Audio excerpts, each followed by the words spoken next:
কুমিল্লায় যৌথ বাহিনীর হেফাজতে যুবদল নেতা তৌহিদুল ইসলামের মৃত্যুর ঘটনায় জড়িতদের চিহ্নিত করে দ্রুত বিচার চেয়েছে জাতীয়তাবাদী আইনজীবী ফোরাম।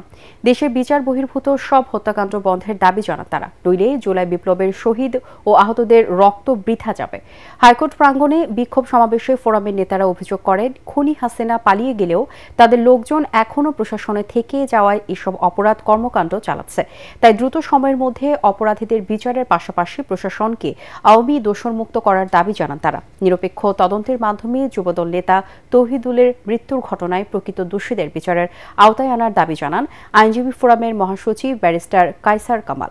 মৃত্যুর ঘটনা তদন্তে অবিলম্বে বিচার বিভাগীয় কমিটি গঠন করার আহ্বান জানান অ্যাডভোকেট জয়নুল আবেদিন। তৌহিদ যে মারা গেল, কিন্তু এখন পর্যন্ত আপনারা রাজনৈতিক কোনো প্রোগ্রাম এখনো ঘোষণা করেন নাই। অনতি বিলম্বে একটি বিচার বিভাগীয় তদন্ত কমিটি গঠন করুন। শেখ হাসিনার মদ্যপুষ্ট কর্মকর্তারা দেশকে অস্থিতিশীল পরিস্থিতি সৃষ্টির জন্য এই ধরনের হত্যাকাণ্ড ঘটিয়ে থাকতে পারে। প্রকৃত দোষীদেরকে বিচারের আওতায় আনতে হবে।